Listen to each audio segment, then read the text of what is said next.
నమస్తే అమ్మ, మీ పేరు? నమస్తే సార్, నా పేరు శ్రీ మోహనవల్లి, కొల్లాగుంట గ్రామం, కార్వేట్ నగరం మండలం, గంగాధర్ నెల్లూరు నియోజకవర్గం, థామస్ ఎమ్మెల్యే గారు. మాకు ఏం చేస్తుంటారమ్మా మీరు? ఇప్పటికి మాది చిన్న బట్టల షాప్ సార్.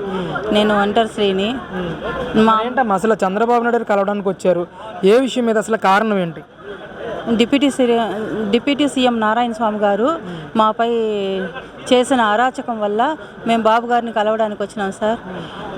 రజకులు సార్, మేము మా రజక జాతికి ఇది తెలియపరచాలనేసి వచ్చినాం సార్. మేము రజకులు కోర్టుకు పోవడం తప్ప సార్? మేము కోర్టుకు వెళ్ళినామనేసి 8 ఏళ్ళుగా కోర్టులో ఉన్నింది సార్ మాది కేసు. గ్రామంలో అడిగినాము, రజకులకు ఊర్లో గెలవకూడదు అనేసి అంటే కోర్టుకు పోమన్నారు కొంతమంది. మేము కోర్టుకు వెళ్ళినాం సార్. కోర్టుకు వెళ్ళినాక నెంబర్ చేసుకున్నాం. మేము నెంబర్ అయిపోయిందనేసి మాకు దారి ఏర్పడిపోతుంది ఇంకా అనేసి ఎస్సీ వాళ్ళని అడ్డు పెట్టుకొని మమ్మల్ని రెచ్చగొట్టి ఒక వాయిస్ రికార్డు పట్టేసి మా దగ్గర డిప్యూటీ సీఎం నారాయణ స్వామి మా ఇండ్ల పైన దాడి చేయించినారు సార్.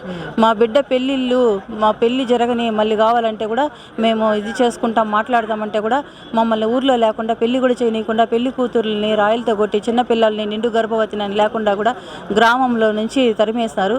నా బిడ్డ పెళ్ళికి చూడకుండా జైలు పాలు చేశారు నన్ను. నా చిన్న బిడ్డకి రాళ్ళు దాడి చేసినప్పుడు గాయాలు తగిలి చనిపోయింది, సూసైడ్ చేసుకున్న అవమానంతో. నారాయణ స్వామి అరాచకానికి బలి అయిపోయిన మహిళని సార్ నేను. నాకు న్యాయం జరగాలని చంద్రబాబు గారి దగ్గరికి నేను వచ్చాను. ఇప్పుడు అంటే ఏమంటున్నారమ్మా, అక్కడ లోకల్గా ఉన్న ఎమ్మెల్యే గారిని కలిసారా? గతంలో పరిస్థితి ఏంటి అసలు? అధికారుల దగ్గరికి వెళ్ళినప్పుడు కానీ, పోలీస్ అధికారుల దగ్గరికి వెళ్ళినప్పుడు కానీ ఏ విధంగా రియాక్ట్ అయ్యారు? ఏంటి అసలు పరిస్థితి? పోలీస్ అధికారులకి ఇది అన్యాయం అని తెలుసు. నారాయణ స్వామి హస్తం ఉంది, మేమేం చేయలేము కనుక మా పైన ధర్నాలు చేశారు. మేము ముందరకని చూసారు కదా, మేమేం చేసే పరిస్థితులే లేదనేసి ఎస్ఐ సారు మాకు జరిగింది. తర్వాత ఇప్పుడు మాకు ఒక ప్రెస్ మీటింగ్, ఒక ప్రెస్ పెట్టాలన్న అవకాశం కూడా ధైర్యంగా ప్రెస్ వాళ్ళు కూడా ముందుకు రాలేదు సార్. టీడీపీ జన్మభూమి కమిటీగా ఉన్నానని నేను, మా పైన టీడీపీ అని ఇంత కక్ష కట్టారు కదా వాళ్ళు. ఒక ప్రెస్ వాళ్ళు కూడా నారాయణ స్వామి హస్తం ఉంది, మేము రాము అని చెప్పి ముందుకు రాలేదు. ఈ విషయాన్ని లోకల్ టీడీపీ లీడర్లు కూడా దీన్ని దాచిపెట్టారు. వాళ్ళ క్యాస్ట్ వాళ్ళని వాళ్ళు సేవ్ చేసుకున్నారు. మా రజకులు, మాకు బలగం లేదు, మా క్యాస్ట్లో యూనియన్ లేదు, మా రజక సోదరులకు కూడా ఇది అందాలి సార్. మా వాళ్ళు ఎవరు లేరని, మాకు బలం లేదని మాకు ఈ విషయాన్ని అణిచిపెట్టేసినారు, బయట రానియకుండా. ఈరోజు మా ఎమ్మెల్యే గారు మంచి అయినా, అమ్మ నువ్వు బాబు గారిని కలవండి, లోకేష్ గారిని కలవండి, నీకు న్యాయం జరుగుతుంది, ఆయనకి కొత్త కదా, తెలియదు లోకల్ పాలిటిక్స్ ఎలా ఉన్నాయనేసి, అందుకనేసి ఇక్కడ వెళ్ళి కలవమని చెప్పారు.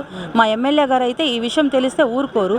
థామస్ గారు చాలా మంచి ఎమ్మెల్యే, మా ఎమ్మెల్యే. ముఖ్యంగా నారాయణ స్వామి గారు గతంలో మంత్రిగా, డిప్యూటీ సీఎంగా పనిచేశారు. అసలు ఆయన మీ మీద దాడి చేయడానికి కానీ, దాడి చేయించడానికి కానీ కారణం ఏంటంటారు? అసలు ఆయన అనుచరులు డబ్బుకు లొంగిపోయారు, మమ్మల్ని డబ్బు అడిగారు. మేము కోర్టులో 2 లక్షలు ఖర్చు పెట్టినాము దారి విషయాన్ని. మేము దారి ఏర్పాటు చేస్తాము, డబ్బులు ఇవ్వండి, రోడ్డు వేయడానికి 1 లక్ష రూపాయలు ఇవ్వండి అనేసి ఆ సర్పంచ్ నా వాయిస్ రికార్డు పట్టాడు చూడండి. వైసీపీ సర్పంచ్ మంచిగా అక్క అంటే నా వాయిస్ రికార్డు పట్టుకున్నాడు. తర్వాత ఎంపీటీసీ పట్నం ప్రభాకర్ ఎలియాస్ ఢిల్లీ అనేసి నారాయణ స్వామి అనుచరుడు, అతను వండుకొని డబ్బులు అడిగారు 1 లక్ష రూపీస్. సర్పంచ్కి 50,000, ఇతనికి 50,000 అనేసి అతను వచ్చి మేము కోర్టుకి 1 లక్ష రూపాయల పైన ఖర్చు పెట్టినాము, అలాంటప్పుడు మీకు ఎలా ఇస్తాము, ముందుగా మేము అడిగినప్పుడు దారేస్తుంటే ఆ డబ్బు లేదు మీకు ఇచ్చిండేవాళ్ళు అని చెప్పిన దానికి అతను ఢిల్లీ అనే అతను, పట్నం ప్రభాకర్ అనే అతను, వీళ్ళు కొంతమంది అనుచరులు వైసీపీ సైకోలు అందరూ కలిసి మా ఇండ్లు రౌడీలు దించి దాడులు చేయించినారు, ఎస్సీ క్యాండిడేట్లను అడ్డు పెట్టుకొని. ఇది జరిగింది. దీన్ని ఇప్పుడు బయట పెడుతున్నాను నేను. ఇన్ని రోజులు ఇంకా కూడా నేను ఒక్కదాన్నే మా ఊర్లో ఉన్నాను. మా అమ్మ వాళ్ళు, మా చెల్లి వాళ్ళు బయటనే ఉన్నారు. ఇంకా మమ్మల్ని రజకులు అనేసి ఇంత చేశారు ఆ ఊర్లో. ఇప్పుడు చంద్రబాబు నాయుడు కలిస్తే న్యాయం జరుగుతుందని భావిస్తున్నారు? ఖచ్చితంగా న్యాయం జరుగుతుంది. నేను ఎందుకంటే జన్మభూమి కమిటీగా ఉన్నాను టీడీపీలో, అప్పుడు యాక్టివ్గా కష్టపడ్డాను. నారాయణ స్వామిని ఎదిరించినానని నారాయణ స్వామి నా మీద కక్ష కట్టి ఇంతటికి దిగజారాడు. నెక్స్ట్ వచ్చి బాబు గారు సీఎం అయితే మహిళకి ఖచ్చితంగా న్యాయమే చేస్తారు. ఆ సైకోల్ని మాకు కార్వేట్ నగరంలో ప్రశంసనలో ఒక వీడియో చెప్పిండారు. మేము ఇవ్వలేదు, మేము మా బిడ్డను కోల్పోయి బాధలో ఉంటే ఎవరో మనసు ఊరుకోలేకుండా ఈ విధంగా సుధాకర్ కుమార్ మీద తప్పుడు కేసులు పెట్టారు, జైలు పాలు చేశారు అనేసి బాబు గారు చెప్పారు.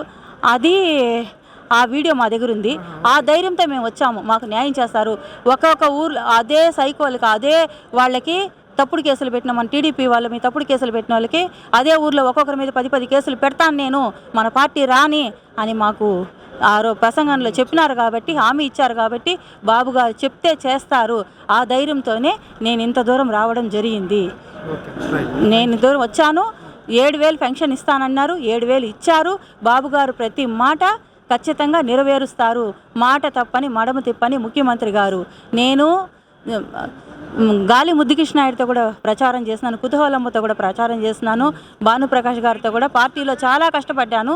ఆ కొల్లాగుంట వచ్చి టోటల్ వైసీపీ కన్స్ట్రక్షన్ మొత్తం అదంతా వైసీపీది.